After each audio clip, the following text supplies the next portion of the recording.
Welcome to the Oddity Shop, where the bizarre is always on sale.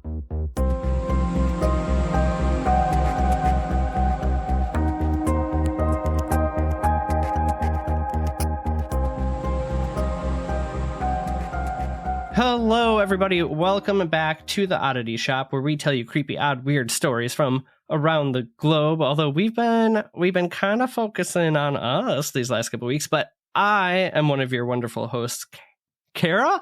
I'm your host, Kara. Can we? I was say, can we try to be each other? But I can't do it. No, I'm Zach actually, and this is the other lovely host, Kara. I'm Kara, and I know who I am. Wow. I bought you a gift. I can't stop. And I know I already sent pictures of it to you too, because I'm so bad with gifts. Won't stop. But I spent a good majority of the last weekend at the Renaissance Fair, and I kept looking. I know, and I couldn't go. You would have had fun. And you were so close to my house. Yeah, well, I forgot how close it is. That actually pains me because it's literally like 20 minutes away, if that. And I was at work, though. Okay, quick side note before I tell you about the gift I got you. But when we're driving there, I passed this like fire hall. I'm like, why do I know where this is? I'm like, I'm about to pass Bottoms Up. Yeah. And I passed right by the old bar. That's kind of why I asked you if you guys were going to linger or think about lingering after, if you'd stay till close, because I would have just met you there. Yeah, no, I tried to push for that one. We ended up back in Rochester. But oh, I saw. Okay, so I got you this. I finally found it like as we were getting ready to leave, but it's this amazing like parasol fan. It's like a sun fan, and it's got that old vintage shape to it.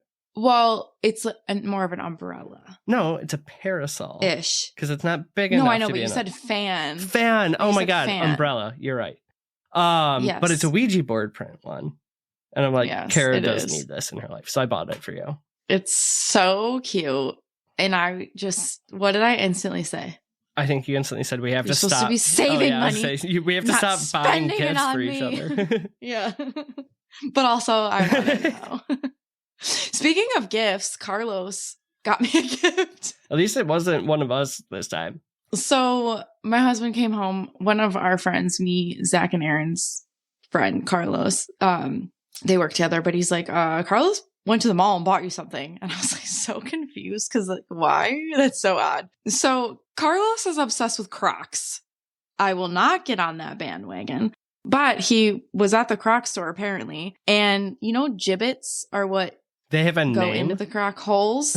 Yeah, they go into the Croc holes. Okay. They're little like designs and figures. You know what I'm talking about, right? But they're called gibbets. Okay. And so he saw this gibbet and he's like, I know you will never wear Crocs, but you had to own this gibbet. And it is a fucking wiener dog as a little skeleton. How cute. And I don't know what I'm going to do with it, but it is the cutest effing thing ever. And when I think they do have the gothic Crocs that are all black with like silver spikes out of them. I will wear those, but I think they're like $100. Oh my God. So if you'd like to buy those for me. I would never spend more than $5 on Crocs. Let's be honest. But how cute would this look on those? It would look very cute. Those are actually the only Crocs I will rock. All right. So last week, maybe just a couple days ago, actually, this will come out between our episodes.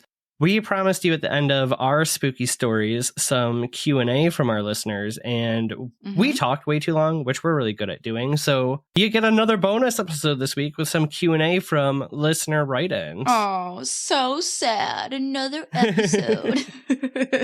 Should we just jump right into it? Should we get going? Yeah. What else do we have to talk about? I don't fucking know. Let's go.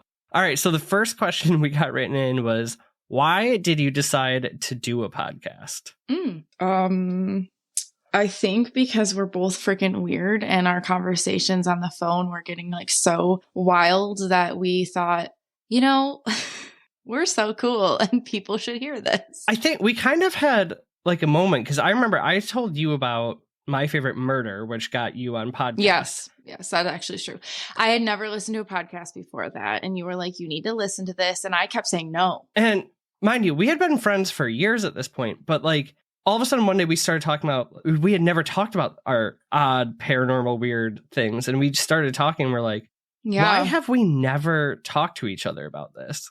Mm-hmm. And then, yeah, we got on the podcast and then I became obsessed with it. And then we would just talk about this, My Favorite Murder podcast all the time, which we still do. And then we were like, we need to do this. So in Kara's love language of gift giving, she shows up at my apartment one day with matching purple velvet covered journals, notebooks, yes, that said Yas Queen on them. Yas Queen. And she's like, we are going to sit down and we're going to plan out this entire podcast. You know, I have that in the basement somewhere. I know I've said this on a previous episode. I'm going to dig it up and like put a picture. I have it somewhere. I actually have a picture of them from the night we got them. I found recently. We do. I think we wrote 2 pages of notes, and the biggest thing that probably took up 1 page, we wrote the Oddity Shop.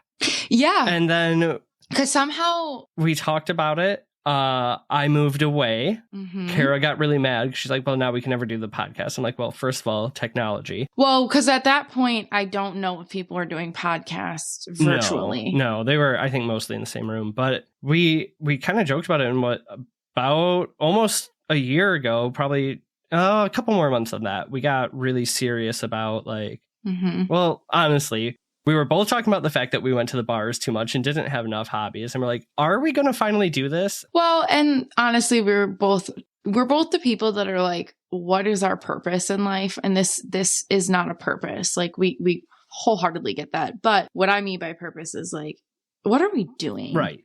Like, could we do something productive with our time, our energy, our thought forms and things like that? And without getting too deep, that was kind of where it also transpired is like, let's create do something with this. Yeah. So, and then we kind of got serious about it. And then I'm like, what's it? Instant gratification kind of person. So as soon as I got the idea, I'm like, I'm gonna buy a microphone right now. She's like, are we really gonna do this? I'm like, I don't know. I bought the microphone. Are you gonna buy one? And then I think it was, and then I literally bought it. Yeah. Once we put our money where our mouth was, quite fucking literally, it started. And that's happening. what we needed, though. We needed to just, and then even after that, we kind of like, oh God, we can't do this. Oh, what? We went back and forth. Then we got pumped. We hyped and hyped. And I think we wrote even a couple episodes. Like we were researching like crazy and we were just like so pumped about it. We were listening to just so many different episodes and you were doing so much research on editing and things like that. And I think that, yeah, it was like the purchase of putting our, like you said, money where our mouth is, and then really just getting so freaking excited and geeked about something. And I think at one point we were kind of just like, who even gives a shit if anybody listens? Right. Because we're doing something that we think is cool and like we wanted to do. And then about 2 days later, we're like, we're never going to do this. Let's just quit now. And then 2 days later, we were excited again. I found the notebook picture. Coaster. Yes, you'll have to post that. Oh, it was such a roller coaster. And then the day it first launched, oh my God, I think we both had such bad anxiety. We could hardly get out of bed and we had like 4 downloads. It was one of those things where you were like, ooh, do we want to look at how many people listened? But also it's our first episode. Like, and we had more than 10 on day 1, which I was shocked by. Which we were so happy about. Yeah, I was super shocked. And yeah, without keeping rambling on, that's kind of how it was. It was just our wild thoughts and experiences, and we wanted to do something semi-productive. And now our voices are recorded forever. Woo. All right, what's our next question? Were you always a believer in the paranormal? I'm okay. You're chomping. Go.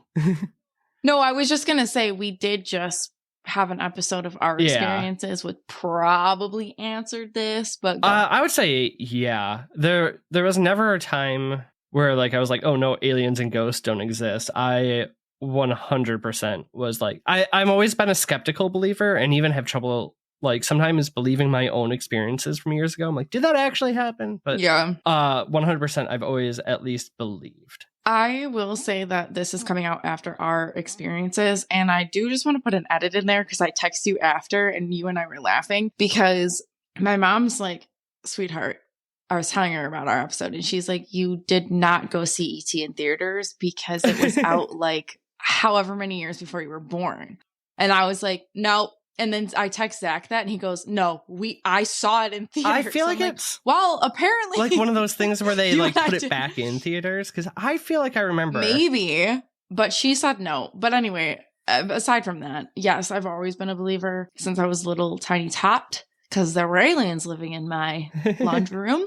Yeah, I can't think of a time that I didn't. And I think that I was more of a believer when I was younger. As I got older, I was kind of like more of a skeptic-ish believer. And now, as you know, if you subscribe to this podcast, I'm a full-on believer, baby. I don't care what it is. Tell me about it. Tell me about it. It exists. It is real in some sort of realm. I got you. I love it. What do you got next? Let's see here. We have, what is the scariest location that you have ever been to? Again, we probably answered this. I don't think I did, actually. Oh, mine would probably be my neighbor's house that I was telling you guys about in the last episode, just because that was I've had so many experiences there that it's like, I don't know how that wouldn't be my scariest. I can't think of we don't really go to locations though yet.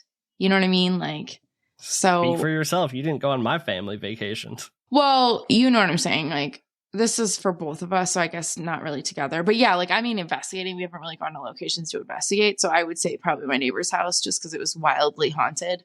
You can listen to our last episode if you didn't. I give details on that. But what about you? Mine was the Queen Mary. I don't know if I've ever even told you. Have I told you I went on the Queen Mary? You did briefly, because I was talking about Sam and Colby, and you're like, oh, I was on the Queen Mary. And I was like, the lies that what? Yeah, we went it was a family vacation to California when my dad was working there, and we went and we did the tour and everything, and I was super excited because I was obsessed with the Titanic, and it's very Titanic looking, right? Mm-hmm. But then we did like the ghost tour part of it, and I was so amped for it. How old were you? Oh God, I mean, I had to be 10 or less. Okay. I was gonna say 8. Terrified. Like, I at one point, like the pool that was haunted.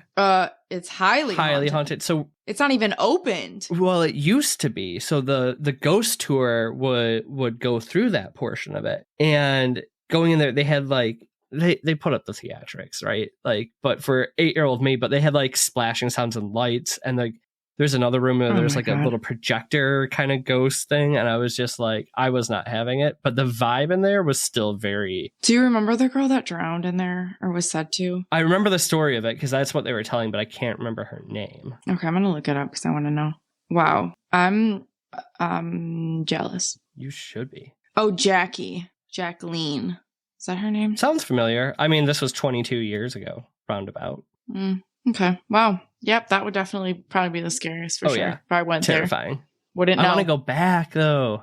Let's go. Let's do it. And then we're also going to go to the Winchester Mystery House while we're there. Yes. We'll just make a whole haunted road trip. Yeah. Perfect. All right. We need the story of how you became friends and the craziest adventure you had. Oh God.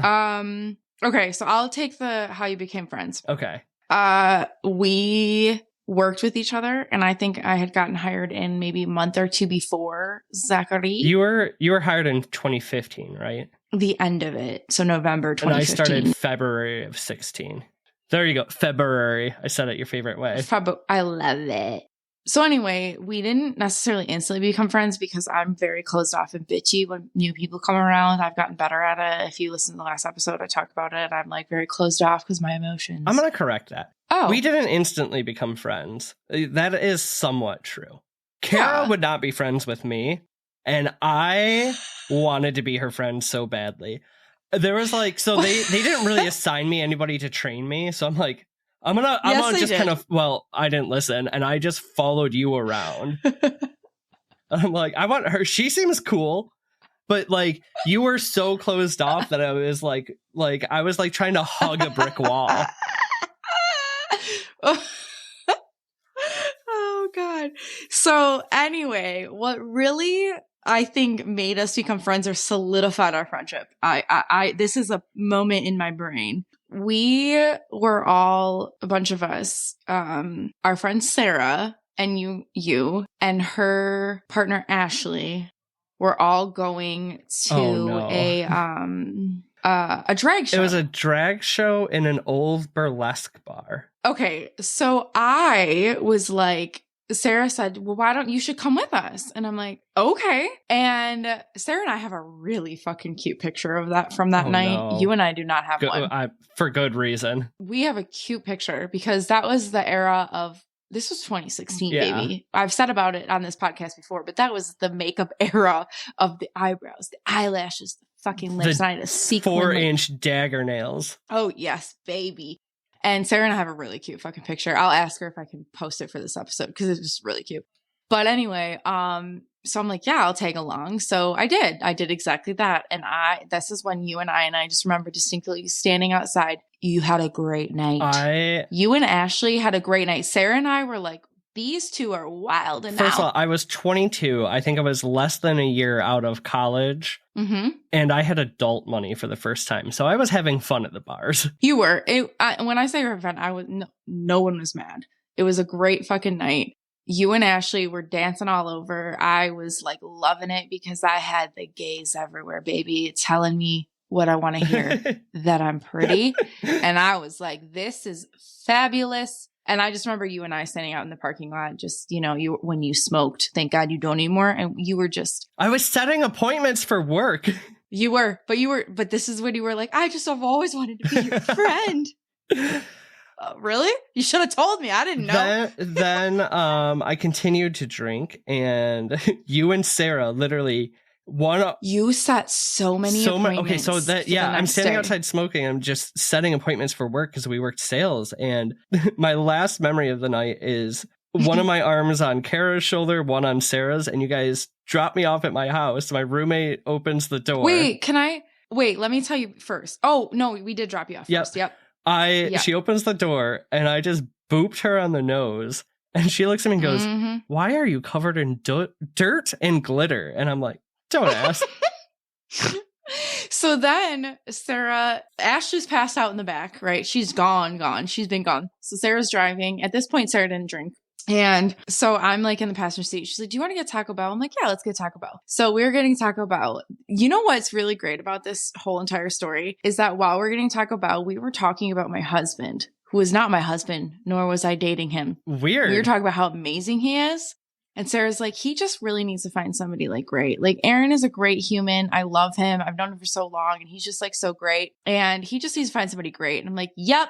Ashley's passed out. I'm just shoveling Taco Bell in my mouth. I'm like, just take me in my car. I want to go home. Wow. So many things were set in motion that night. Okay. So that's how we met. What's our craziest adventure? Okay. I would say, since we're drawing a blank right now, I think it's our podcast. Yeah. And I know that might be a cop-out. I don't think so. I mean, we've had a lot of intoxicated adventures that we probably don't want to share in here. A lot of great times. But I think this is our craziest adventure. I mean, we're coming up on the year of it right now, and we've made over 50 freaking episodes. We went to Paracon. We've started to meet. I think also, like, not only the adventure you and I have had, but like the talks I've had with friends or people in my life who I didn't even think were into this. That's kind of what I mean by this, is that I think this is our craziest adventure together and solely because there's nothing that can compare. No. And we've very publicly come out of the creepy closet now, and it's just like, I feel like it's almost like a more authentic version of us that we've been living. It is. And like you've even said something, you're like, oh my God, I don't even know what you said to me the other day. Like you're really embracing your creepy. And I'm like, well, I just kind of feel like I can. Like I've come out of the closet. It's great. Like people always knew I was creepy. Like I've never really hid it, but now I'm just really like full force, baby. All right. Another listener write in. Well, these are all listener questions, but what is your favorite story? Okay. If we're going book story, I don't know what way we're going, but if we're going book story, I think I've briefly mentioned this, but I was like I think in we might have taken this down, like our intro episode, because it was like cringy. But when I was in elementary school, there was this book. I don't know why it was in our library, but it probably shouldn't have been because it's like beyond not for little kids, even though it is. And it's called In a Dark, Dark Room and Other Scary Stories. And I actually had to rebuy it, and I had to buy it on Amazon, but I had to get like a used episode, a used book, because I don't think they make it anymore. Yeah. But it's called The Green Ribbon. And I know I've told you about it. And one day maybe I'll read it on the podcast. Essentially, it's this wonderful girl that falls in love on the playground or when she's little, and she has like this green ribbon tied around her neck. And I'm not going to give any more. You guys can go look it up. And that is my favorite story, as in book story, if we're going that route. I'll go that route too then. And we actually were just talking about this. My favorite childhood story was there's a monster at the end of this book. And we learned something pretty interesting from another podcaster actually at Paracon. Oh, yeah. So there's apparently 2 versions. Now, I remember the book as being, it's Grover from the Muppets? Sesame Street. Don't know why I got that confused, but he's trying to like keep you from turning the pages because he doesn't want you to see the monster at the end of his book. And I've always remembered it as being Grover. But apparently there was another version that at the end had like a mirror. And you were the monster at the end of the book. Which I think is incredible. Right? We're all just monsters. DarknessRadioshow.com was his website. Yeah, and that gets to his podcast. Awesome podcaster, though. And gave us some he was tips. so incredible. I mean, he just sat and talked to us anyway. But yeah, when he told you the alternate ending, you were shook. I was shook. And now I need to go find like my childhood copy of it. Because I have a copy as an adult, and it's definitely Grover at the end. Shit, we were supposed to do that when we were at your house. Okay. All right. This one's just for Kara. If you could have undeniable proof of either aliens or ghosts, which one and why? Oh, what? Undeniable proof of either aliens or ghosts. Mind you, this is Kara's question because she believes everything. Undeniable proof, I think I would go aliens. Yeah. And the only reason that I would say that is because I just think there's so much more evidence and things like that about spirits, and there's shows about it. And, you know, there's so much equipment for you to like hone in on it and get your evidence that you want. Where aliens, there's not, right? There's just like conspiracies and there's like the government saw this and like blah, blah, blah, things like that. So I would like the aliens to abduct me. Don't probe me. Don't do anything crazy. But like, I would like the undeniable proof of aliens versus like ghosts or spirits, because I think we already have enough of Not that there's any right or wrong answers, but I think that was the right answer. Yeah. Yeah, I think most people would kind of go with that, to be honest. Okay. Well, I have a question just for you. But I know the answer. But which is your favorite cryptid and why? Now, what if I say, though, I'm going to switch it up. You can't say Mothman. Oh, but it has to be Mothman. Mothman's my boy. Okay, tell me why.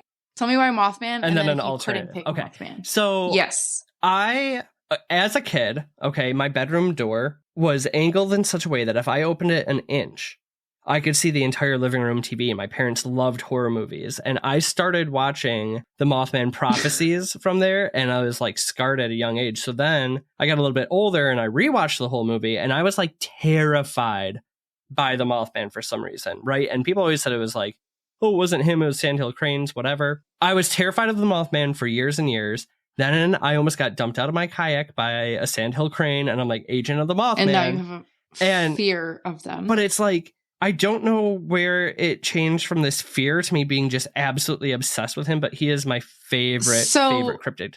I don't either, because I threatened when we used to work with each other that I was going to just mail you something of the Mothman in the mail. And you were like, I will never.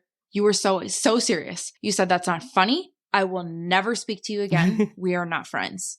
And you were dead serious. And I was like, oh, shit. I think it's a podcast. Once we kind of started this, we started like exploring things and like really doing our research and stuff. I think that's kind of when I heard that you changed. I had just started to embrace it. Because then it's like, well, when you fear things, you want it. So I started watching every documentary and everything else. True. And my perspective changed of him being the thing that caused the bridge to collapse to the omen, right? And he's almost like a warning sign. So I changed. And now a warning sign.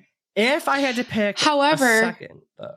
Wait, I was going to say, however, you have not changed about the Sandhill Cranes. I still hate them. And when I send you pictures of Sandhill Cranes, you just say, bitch. Still the devil's bird. Okay, but if you had to pick one aside from our wonderful Mothman. That's a lot harder. I know. If I had to pick another cryptid. I wish everyone could see. Zach has his eyes closed and his like fingers on his nose. Like he's it's like I want to say Nessie, but that's and like he's looking too much. around his room. I have so much cryptid stuff around here. Nessie's a cop-out because that could literally just be an aquatic animal that we haven't discovered. Okay. Why am I having such a hard time with this? Okay. You could Bigfoot, but now we think, you and I kind of think Bigfoot is like what is it called? Interdimensional being. Interdimensional. Oh my God, why can't I think of any? Right, like now that I'm put on the spot, I can't think of a cryptid. Oh, I know. Okay, I got it. Yeah. It would be the North Michigan Dogman. Oh, Dogman. Because like we used to go hunting for him in high school, and like that song was everywhere. I got the poster signed by the guy who made it. That I need to do an episode on the Michigan Dogman. Yeah, we've talked about this. I'm convinced I saw him once going to my friend's birthday party. Yeah. Don't tell the story. Save it. Cool. Okay. That's the questions we promised you last episode, but we chat, we tell stories, we keep going. We would love more questions in the future. Yes, we would. And then we also need more stories. We have another submission. The second paranormal postcards is starting to get together, so a couple more and you get more bonus episodes. We're just going to keep pumping them out. Yes. And I really want to shout out and thank Mariel for always commenting and liking and loving everything. And then also Jacob. I don't know if I want to give your handle out to everybody, but you know who you are. Jacob R. You know who you are. You're always liking and sending us stuff, and we really appreciate it. And thanks for the questions you guys answered or asked. We just really appreciate it. And everybody else that asked us questions. We're just shouting at each other in an empty room, hoping you guys like it. So the interacting with us just completely makes our day. It solidifies. Yes. All right, Kara, see us out. All right. Well, thank you. We appreciate you. We love you. If we die, we're going to haunt you and keep on doing what you guys are doing so that we can keep on doing what we're doing. But most importantly, creep it real, oddballs. Goodbye. Bye.